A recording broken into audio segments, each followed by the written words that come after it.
दुनिया का defence market बदल रहा है। महाशक्तियां नई दोस्ती ढूंढ रही और भारत अपनी जरूरत नहीं अपनी शर्तें तय कर रहा है।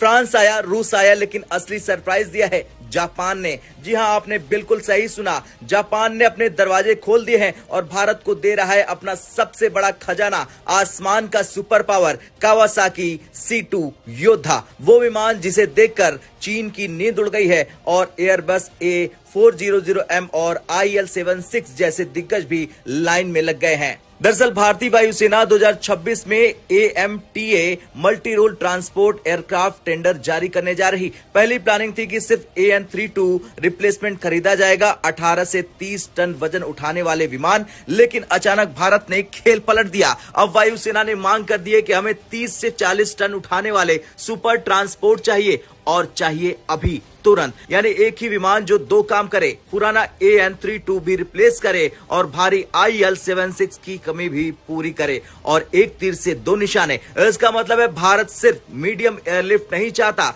भारत सीधे हैवी एयरलिफ्ट क्लब में एंट्री ले रहा है। और यहीं से एंट्री करता है जापान का सुपर योद्धा कावासाकी C2। जापान दुनिया को हथियार बेचता नहीं है, ये उसका नियम था, उसकी नीति थी, उसकी संस्कृति थी। लेकिन भारत के लिए जापान ने नियम तोड़ दिए और जो विमान ऑफर किया है वो कोई साधारण मशीन नहीं है। Kawasaki C2 the sky beast कहा जाता है। 37.6 टन की सुपर लिफ्ट क्षमता है, जेट इंजन रफ्तार A400M से ज्यादा है, हाई एल्टीट्यूड रनवे पर भी शानदार परफॉर्मेंस करता है, भारी ट्रक, तोप, टैंक, हेलीकॉप्टर सब ले जा सकता है, लद्दाख जैसी कठिन जगहों में भी आसानी से ऑपरेशन कर सकता है। जापान ने इस विमान को रियल वॉरफेयर सोचकर बनाया है, तेज, विशाल, भरोसेमंद और हर मौसम में तैयार। भारत के लिए ये बिल्कुल परफेक्ट और फिट है। अब सवाल है, न फ्रांस न रूस, जापान कैसे जीत रहा है भारत का दिल। दरअसल फ्रांस जो एयरबस A400M ऑफर कर रहा है, फ्रांस का विमान बेहतरीन है पर मोल भाव की गुंजाइश कम है और प्राइस काफी हाई है।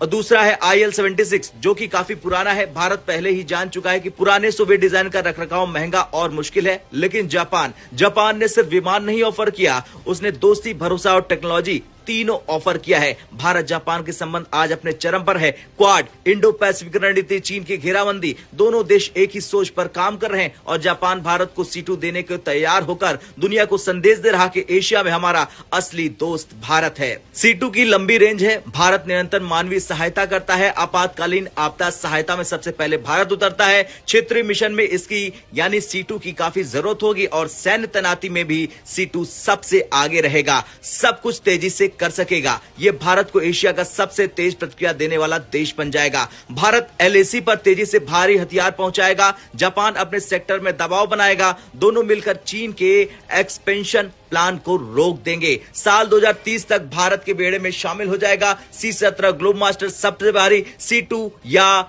A400M multi role heavy medium और C295 light tactical. In combination के साथ भारत दुनिया की टॉप एयरलिफ्ट फोर्स में शामिल हो जाएगी। ये सिर्फ खरीद नहीं, ये भारत की युद्ध क्षमता में क्वांटम लीप है। खैर, फ्रांस ने कीमतें बढ़ाई, रूस पुरानी तकनीक से बाहर नहीं निकला, लेकिन जापान उसने भरोसा दिखाया, उसने दोस्ती दिखाई और भारत को दी दुनिया की सबसे एडवांस मिलिट्री मशीनों में से एक, कावासाकी C2 योद्धा। ये सिर्फ विमान नहीं, एशिया के आसमान में भारत जापान के